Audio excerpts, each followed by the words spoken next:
जी नाज़रीन, अवांखे ॿुधाए नालो त नवाब शाह नौजवान जमाली इतिहाद पारां नवाब शाह प्रेस क्लब आॾो एहतजाजी मुज़ाहिरो कयो वियो, जिते अॻवाननि एजाज जमाली, साहिल जमाली ऐं ॿियनि चयो त गुज़िरियल ॾींहुं शहीद बेनज़ीर भुट्टो यूनिवर्सिटी जे सिक्योरिटी गार्ड असांजे नौजवान यूनिवर्सिटी जे शागिर्द मुनीर अहमद जमाली खे बेगुनाह तशद्दुद करे पुलिस हथां गिरफ़्तार कराए छॾियो आहे, जंहिंजी असां सख़्त लफ़्ज़नि में मज़म्मत कयूं था। हिननि वधीक चयो त मुनीर अहमद जमाली खे आज़ादु करे शहीद बेनज़ीर भुट्टो जनरल यूनिवर्सिटी जे मुलविज़ सिक्योरिटी एहलकारनि खिलाफ़ कानूनी कार्रवाई कई वञे ऐं हिननि चयो त मुनीर अहमद जमाली खे कुझु बि थियो त उन जा ज़िम्मेवार यूनिवर्सिटी इंतिज़ामिया हूंदी। रज़ामंद खासली, ब्यूरो चीफ, डेली पाक न्यूज़, कराची।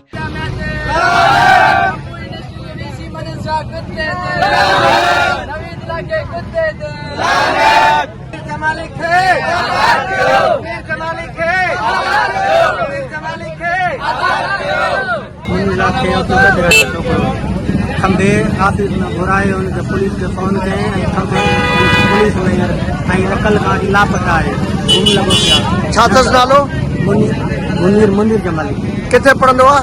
सबू यूनिवर्सिटी में बाबा शहीद बेनज़ीर भुट्टो यूनिवर्सिटी में। कल गाड़ी लापता है ज़ाहिर भी कोन पिया कनि।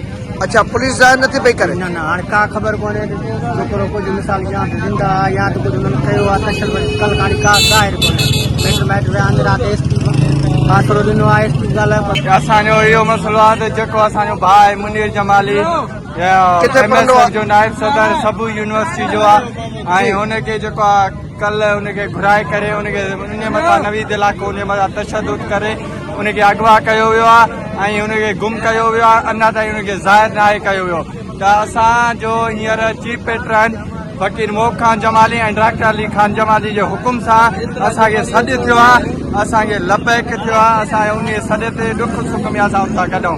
नौजवान जमाली तव्हांजो छा मुतालबो आहे? जी, तव्हांजो छा मुतालबो आहे? असांजो मुतालबो इहो आहे त असांजो भाउ मुनीर जमाली खे जल्द खां जल्द आज़ादु कयो वञे।